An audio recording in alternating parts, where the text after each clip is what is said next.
front pages of today's newspapers, and it's the coronavirus outbreak that's the lead in most of the papers this morning. Let's take a look at the Daily Telegraph first of all. They are reporting on the massive rise in the number of confirmed cases in Italy, where several towns are in lockdown there. Well, The Guardian says the world is reaching a tipping point in its battle to contain the virus and prevent a global pandemic. The iPaper tells how 50,000 people are in lockdown in the Italian hotspots, home to Europe's worst outbreak. The Daily Mail reports today on plans to train nurses to carry out some surgical procedures, including removal of hernias, cysts, and some skin cancers. And The Sun today says that fans of Tyson Fury drank Las Vegas dry, apparently, after the King of the Gypsies' historic victory over Deontay Wilder, which saw him crowned boxing world heavyweight champion. Now, more on our top story this morning, and as 4 more Britons test positive for the coronavirus, and countries around the world are taking extraordinary measures to contain the virus, fears of a global pandemic are increasing. Well, let's take a look at the details now, because there's been a huge increase in cases in South Korea. The president there says the country is facing a grave turning point, with over 760 people now infected. In Iraq, the outbreak has significantly worsened, 5 deaths there since Wednesday, and the government has acknowledged over 40 confirmed cases, but officials have warned the virus may spread to all cities. And closer to home, Italy is in lockdown. The Venice Carnival's been cut short. Fashion shows and football matches have been cancelled in the Lombardy and Veneto regions. Italy has now confirmed over 150 cases, and that's the highest number of any country outside Asia. Well, joining me now to get more details on this is Dr. Bharat Pankhania. It's an expert on communicable diseases from the University of Exeter. Good morning to you, and thanks very much for coming in to talk to us about this, because obviously, as you can see from the front pages of all the newspapers, there's a lot of fear about where this is heading. The tipping point may have been reached and we're on the brink of a pandemic. What's your assessment?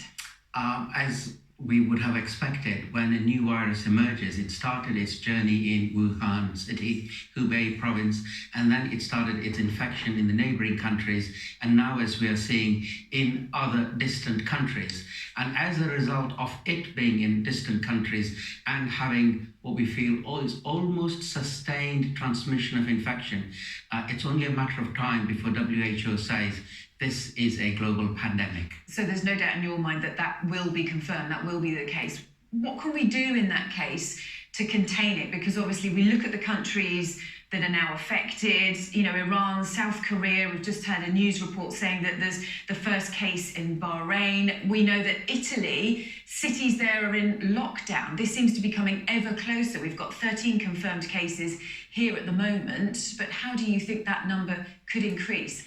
The United Kingdom has done really well with its containment, and it's a case of so far so good. The United Kingdom is also in a very special place, and that is we have an integrated healthcare system. Therefore, what I mean by that is our GPs, our clinicians, our laboratory people, our ambulance services, our local authorities all work in a nice coordinated way, because we spend a lot of money on resilience planning, emergency preparedness. Having said that, the nature of these infections is it is inevitable. It will arrive on our shores, and we're as ready as can be, but that doesn't mean we should just lower our guard. We need to be aware that infections may start to arrive which have not originated from China. So you were mentioning about Italy and South Korea and Iran. We feel now is also another time to review our screening policies when people come in at our ports of entry, because they are not coming necessarily from Southeast Asia. They are probably coming from Italy, Iran, and other places. So do you think people specifically from those countries should now be screened, or should everybody be screened who is coming in? Is that even feasible? It's almost not feasible or sustainable, and therefore we will have to have a closer look at where are the hotspots and focus on the hotspots, because we can only do what we can do. We can't do everything. So we'll focus on the hotspots. Iran, South Korea, Africa maybe, and then we will have to sort of take stock of where do we go now, because when we have uncontrolled spread of infection, it is very difficult to do contact tracing. So how worried should people be? I mean, people watching today, when they're hearing about the number of cases increasing, they'll obviously be concerned about the fact that they may catch it, whether here in this country, whether on a flight abroad somewhere. I would say it's not a case of worried, but you need to be informed, advised, know what to do, and that takes away a lot of the tension. So with respect to this virus being circulated, it is droplet spread, and the best way to avoid catching this infection is good personal hygiene. Hand washing is very important. So you wash your hands thoroughly, and then having washed your hands, you also dry. So dry, clean hands is a good thing. And one more thing, before you're going to eat, you should also wash your hands before eating. Those are good personal measures everyone can take for all times. Okay, Dr. Pankania, thanks very much for joining us this morning for your expertise. Now,